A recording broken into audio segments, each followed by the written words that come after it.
चलिए आज हम पढ़ते हैं आगमन और निगमन विधि के बारे में।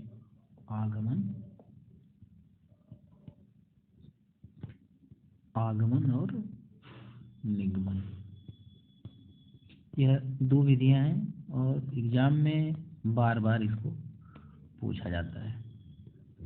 अब इसके बारे में समझने के लिए यहाँ पे आगमन है और यहाँ पे निगमन है। आगमन का मतलब होता है कि हम किसी को उदाहरण दे करके जब समझाते हैं तो वह विधि आगमन होती है, और जब पहले हम नियम बता देते हैं उसके बाद उदाहरण देते हैं तो वह क्या होता है, निगमन। जैसे हमने कहा कि यदि हर वस्तु को जब हम ऊपर फेंकते हैं तो जब ऊपर फेंकते हैं ऊपर से वो वस्तु हमेशा जमीन की तरफ गिरती है। अतः हमें पता चलता है कि पृथ्वी में गुरुत्वाकर्षण है। क्यों गिर रही है? गुरुत्वाकर्षण की शक्ति के कारण गिर रही है। तो हमने पहले उदाहरण दिया कि कोई वस्तु हमने ऊपर फेंका और फिर वह वस्तु यहाँ से एक बिंदु पर जा कर के रुकती है और फिर वापस धरती की तरफ आती है। तो इस तरह से हमने एक नियम बनाया गुरुत्वाकर्षण का, ठीक। लेकिन यहाँ पे पहले मैंने उदाहरण पहले दिया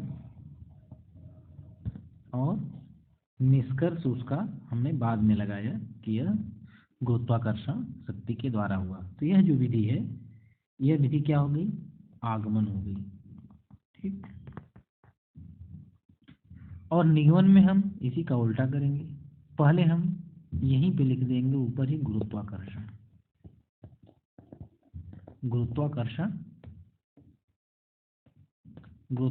का सिद्धांत। हमने पहले ही सिद्धांत दे दिया और बाद में हमने कहा कि जब कोई वस्तु ऊपर एक बिंदु पे जाती है और नीचे गिरती है तो यह क्या है? गुरुत्वाकर्षण के सिद्धांत के कारण ऐसा हो रहा है।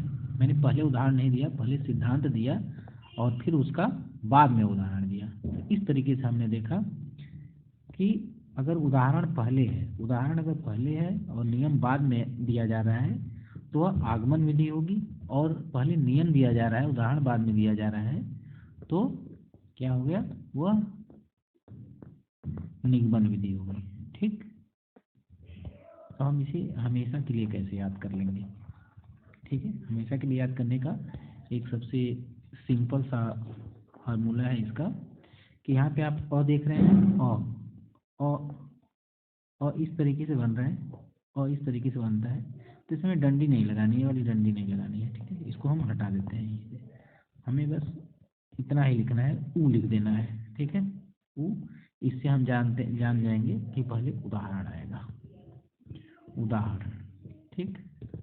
यहाँ पे क्या है? पहले नी है तो यहाँ पे पहले नियम आएगा, उसके बाद उदाहरण आएगा। पहले क्या आएगा? पहले नियम आएगा, फिर नियम का उदाहरण आएगा, ठीक। यह निगमन हुआ। और जहाँ पहले उदाहरण यहाँ पर देखिए अ है और ऊ की तरह बना हुआ है, तो हम इसी से समझ लेंगे। जहाँ पे आगमन विधि पूछेगा तो हम इसी पॉइंट से समझ लेंगे यहाँ से कि यह ऊ की तरह बना हुआ है, तो यहाँ पे उदाहरण पहले आएगा और नियम क्या है उसके बाद में बनाए जाएंगे, उदाहरण देकर के नियम बनाए जाएंगे, ठीक। इस तरह से आगमन और निगमन विधि को हमने बेहतर तरीके से समझा। अब इससे रिलेटेड जब आप प्रश्न करेंगे तो विधि और स्पष्ट हो जाएगी। लेकिन दिमाग में इतना जान के रखिए, आगमन मतलब उदाहरण पहले आएगा और निगमन मतलब नियम पहले आएगा। तो इस तरीके से आपके सारे प्रश्न हल हो सकते हैं। धन्यवाद।